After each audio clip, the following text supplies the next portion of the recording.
Welcome to Bangla City SATV News. This is Shibala Alam with our headlines. School colleges closed for 2 weeks due to COVID surge. Office to operate with 50% workforce, said Health Minister. Government issued 5 emergency instructions.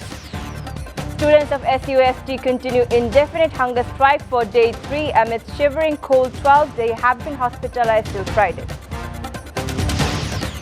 Dhaka International Trade Fair will continue amid COVID spike. Visitors have to carry the vaccination certificates.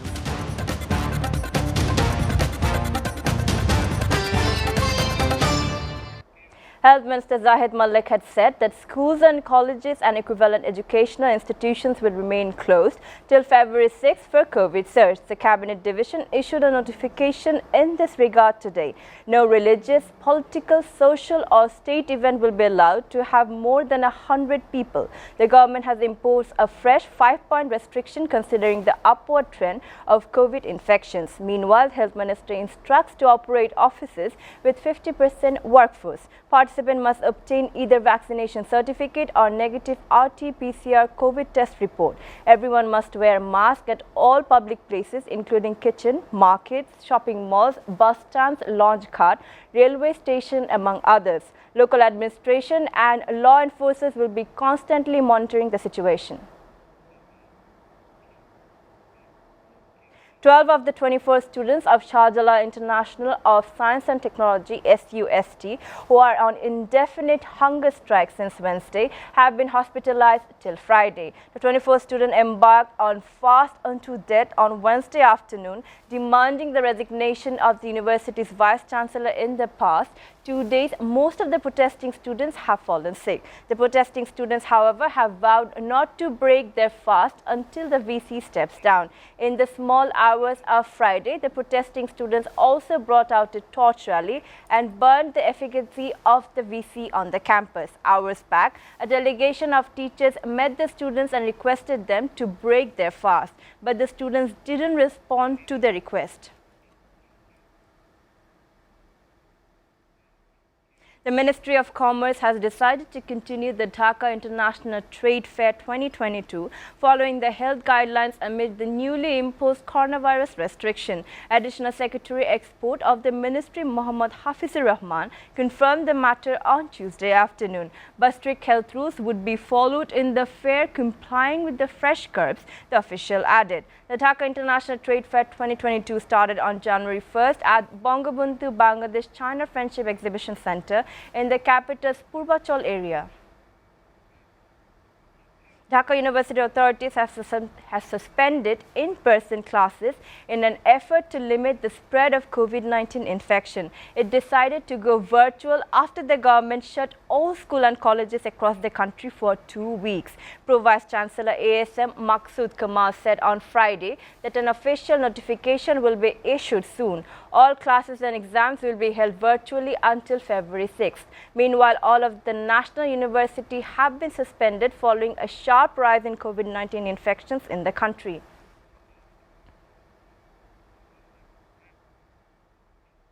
Shimu's husband Shakhwat Ali Noble and his childhood friend SM Farhad gave confessional statement before a Dhaka court on Friday in a case filed over the death of the film actress. They gave the statement at Dhaka Chief Judicial Magistrate Court. Court Inspector Mesbah Uddin confirmed the matter to media. After recording their statement, the court ordered to send them jail, he said. On Monday morning, spotted by some locals, the 35-year-old actress's body was found in a sack near the bridge in Keraniganj, Upazila.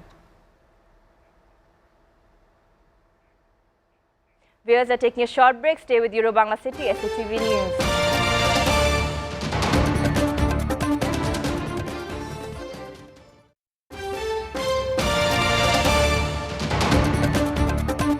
Welcome back. You're watching Bangla City SATV News.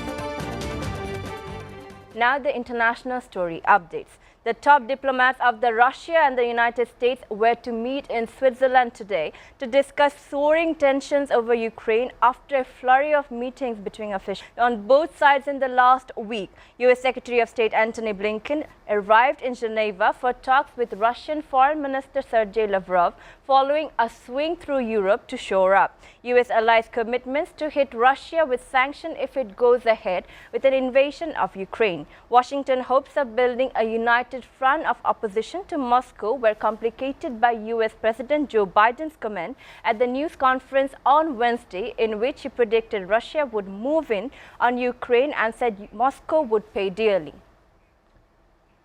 At least 17 people were killed and 59 people were injured in a blast in western Ghana on Thursday after a motorcycle collided with a vehicle carrying explosives, according to the officials. The blast appeared to have completely leveled Apiet, a small town in western Ghana. People heard the explosion nearly every building that had collapsed, trapping people and animals under rubble. Most of the victims have been rescued and admitted to various hospitals and clinics.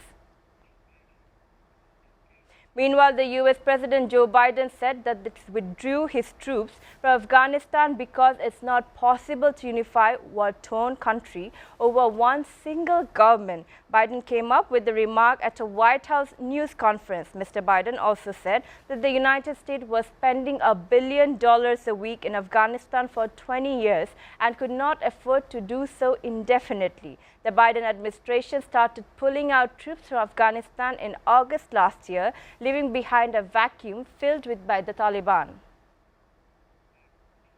Police in Canada have found the bodies of 4 people, including an infant, in a snowy field near the U.S. border. The group died from exposure due to the frigid cold. The bodies of a man, a woman and a teenage boy and an infant were found near Emerson, Manitoba on Wednesday. The dead are believed to be a family from India. They are thought to have been attempting to cross into the U.S. A U.S. official told the Canadian team that one man was discovered with items for an infant, but that was not a child, was found with him. A search was launched on both sides of the U.S.-Canada border, and the group was discovered around about 9 to 12 meters from the U.S. border.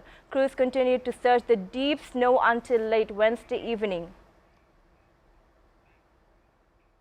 Former Pope Benedict XVI is accused of failing to take action against clerics in 4 cases of alleged sex abuse in the Archdiocese when he was the Archbishop of Munich. According to a report released Thursday, there were at least 497 victims of abuse, mainly young males, from 1945 to 2019. A Munich law firm which has been investigating the allegations noted that many other cases had probably not been reported, while the former pope had ignored the abuses. The latest report comes as Germany's Catholic Church in 2018 apologized to victims after a report found that clerics had abused around 3,700 victims in a span of 7 decades.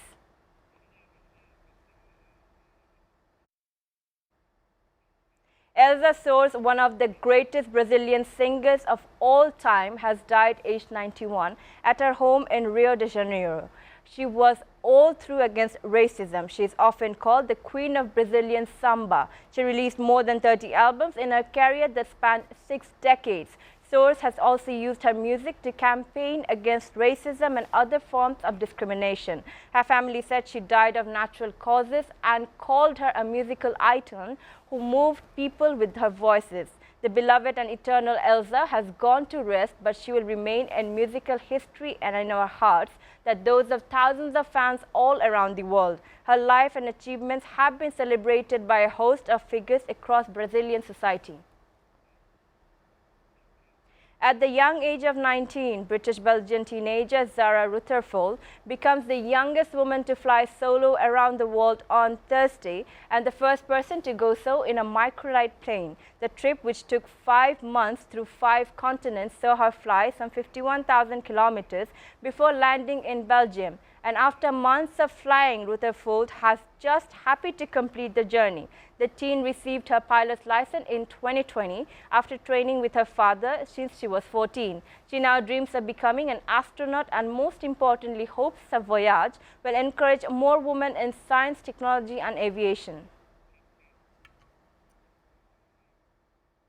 Now sports news. Bangladesh is back to winning streak in the Under-19 World Cup. In the second match, Bangladesh beat Canada by 8 wickets. Canada won the toss and elected to bat in their second match in St. Kitts. They were bowled out by 136 in 45 overs by the Bangladeshi bowlers.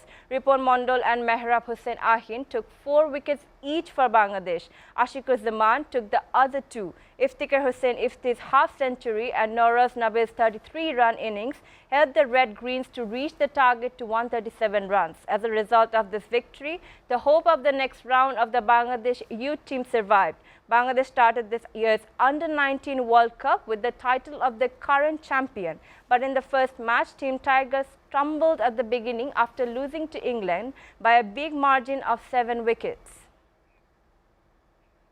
Barcelona were dumped out by the Copa del Rey on Thursday as Ferran Torres' first goal for the club failed to prevent a dramatic 3-2 defeat after extra time by Athletic Bilbao. Barca has opened to join Real Madrid in the last 8, but instead it is Athletic who advanced, joining Madrid in Friday's draw for the last 8. Madrid will be firm favourites, particularly after Sevilla crashed out of the hands of Real Betis. Barca won the Copa del Rey last season and defending their title was probably their best chance of silverware this term. The disappointment for Barca was compounded by the sight of a visibly upset Ansu Fati going off injured in the second half of normal time at San Mamés. Before ending, we go to the Euro-Bangla SATV News headlines again. School colleges closed for 2 weeks due to COVID surges. Offices to operate with 50 workforces, said Health Minister. Students of SUST continue indefinite hunger strike for day 3 amid shivering cold. 12 have been hospitalized till Friday. Dhaka International Trade Fair will continue amid COVID spike. Visitors have to carry the vaccination certificate.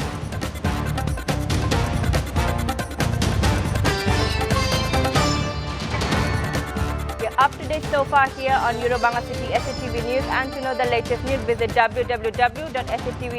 Stay with SATV.